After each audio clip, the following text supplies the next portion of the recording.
Salut tout le monde et bienvenue. Aujourd'hui, on va se faire un petit quiz, histoire de voir où on en est sur les mélanges. Vous savez, les mélanges homogènes et hétérogènes, ça va être sympa. Salut à tous, c'est Mr. White. Bon, on a pas mal parlé de tout ça, l'eau boueuse, les séparations. Maintenant, c'est l'heure de vérité. On va voir ce qui est resté. J'ai préparé un petit quiz de 10 questions. Pour chaque question, je vous laisse un petit moment pour réfléchir, pas de pression. Alors, tout le monde est prêt? Allez, on se lance. Ok, première question. On commence doucement. Comment est-ce qu'on décrit un mélange où l'on peut distinguer ces différents constituants à l'œil nu? Pensez par exemple à de l'eau avec de la pulpe de fruits. Alors, est-ce que c'est A, un filtrat, B, un mélange hétérogène, C, une solution limpide ou D, un mélange homogène? Allez, je vous laisse quelques secondes pour choisir. Alors, vous avez trouvé? La réponse, c'était la B, un mélange hétérogène. Eh oui, c'est la définition de base. À partir du moment où on peut voir au moins deux trucs différents à l'œil nu, comme la pulpe dans le jus de fruits, eh bien, c'est hétérogène. Logique, non? On enchaîne avec la deuxième question. Quelle est la technique de séparation qui utilise tout simplement la gravité pour que les particules les plus lourdes tombent au fond? Est-ce que c'est A, la filtration, B, l'évaporation, C, l'agitation ou D, la décantation? Réfléchissez bien. Et la bonne réponse, c'est la D, la décantation. C'est une technique super importante. En gros, on ne fait rien, on laisse juste reposer. Et paf, la gravité s'occupe de tout. Les trucs lourds, comme de la terre dans de l'eau, vont tranquillement se déposer au fond. C'est aussi simple que ça. Allez, question numéro 3. On parle de filtration maintenant. Le liquide tout clair qu'on récupère après qu'il soit passé à travers le filtre, il a un nom spécifique. C'est lequel? A, le sédiment, B, le mélange hétérogène, C, le résidu, ou D, le filtrat? La réponse était la D, le filtrat. Voilà, c'est le mot scientifique pour désigner ce liquide super clair, super limpide qu'on obtient à la fin. C'est un peu le produit fini de notre filtration. Question 4, et celle-là, elle est cruciale pour bien piger le mécanisme. Le papier filtre, à quoi il sert principalement?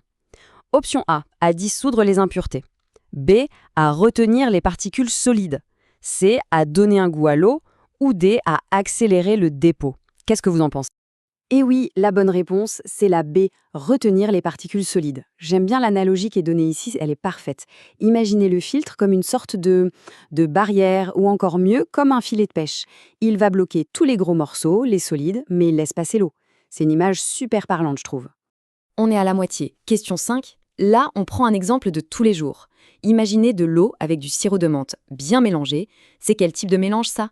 A, hétérogène, B, homogène, C, une décantation ou D, un mélange solide? Facile, non? La réponse est B, un mélange homogène. Pourquoi? Parce qu'une fois qu'on a bien touillé, on ne voit plus qu'une seule chose, un liquide vert et uniforme. Impossible de distinguer l'eau du sirop. Et ça, c'est exactement la définition d'un mélange homogène. Question 6. Attention, celle-là demande un peu plus de réflexion. Pourquoi est-ce que la décantation, toute seule, ça ne suffit pas toujours pour avoir une eau nickel, super limpide? Est-ce parce que A, il manque un entonnoir, B, ça marche seulement avec le sel, C, des particules fines restent en suspension, ou D, l'eau s'évapore trop vite? Et la réponse est là, C. Exactement. Même si on attend des heures, l'eau peut rester un peu trouble. C'est à cause des toutes petites particules, les plus fines. Elles sont tellement légères qu'elles flottent, elles restent en suspension et ne tombent jamais vraiment au fond. Comme quoi, la décantation, ça a ses limites. Question 7. Un peu de vocabulaire sur le matériel de labo. Comment s'appelle cet objet en forme de cône qu'on utilise pour tenir le papier filtre? Est-ce que c'est A, un tube à essai, B, un Erlenmeyer, C, un entonnoir ou D, un bécher? Un classique. La réponse, bien sûr, c'est C, un entonnoir. C'est vraiment l'outil de base indispensable pour faire une filtration propre. Il tient le papier filtre bien en place, tout simple mais super efficace. Question numéro 8. On revient sur notre filtrat, le liquide qu'on a récupéré. Ce filtrat, au final, il est homogène ou hétérogène? Alors, option A, homogène. Option B, hétérogène à cause de l'eau et la terre. Option C, hétérogène à cause de l'eau et de l'air.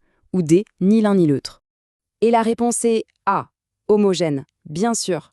Le but même de la filtration, c'est d'enlever tout ce qu'on peut voir. Donc si elle est réussie, le liquide à la fin est limpide, on ne distingue plus rien dedans à l'œil nu. Il est donc homogène, CQFD. Ok, Avant-dernière question, la numéro 9. Et là, attention, c'est une question de sécurité hyper importante. Pourquoi une eau qui a l'air super propre, super limpide après filtration n'est pas forcément bonne à boire, n'est pas potable? Est-ce que c'est A parce qu'il manque des minéraux, B parce qu'elle est trop acide, C à cause du mauvais goût ou D parce qu'elle peut contenir des microbes invisibles? La bonne réponse est la D. Et ça, c'est vraiment un point essentiel à retenir. Le filtre, c'est comme un videur de boîte de nuit. Il bloque les gros trucs visibles, mais les tout petits, les invisibles comme les bactéries et les virus, eh bien, ils passent entre les mailles du filet. Donc, retenez bien ça, limpide ne veut absolument pas dire potable. Allez, c'est la dernière, question numéro 10, pour finir en beauté. Parmi ces 4 mélanges, il y en a un seul qui est homogène. Lequel? Est-ce que c'est A, de l'eau avec de l'huile, B, de l'eau boueuse, C, le vin ou D, du jus d'orange avec pulpe? Cherchez celui qui est parfaitement uniforme. Et la réponse finale est C, le vin. Et oui, le vin, c'est un liquide parfaitement uniforme, on ne distingue pas ses composants. C'est donc un mélange homogène. Tous les autres, l'eau et l'huile qui ne se mélangent pas, l'eau boueuse, le jus avec ses morceaux de pulpe, ce sont des exemples parfaits de mélanges hétérogènes. Et voilà, c'est terminé. On a fait le tour des 10 questions. Bravo à tout le monde d'avoir joué le jeu. Alors, ce score, j'espère que ça s'est bien passé pour vous. N'hésitez surtout pas à le mettre en commentaire, ça m'intéresse.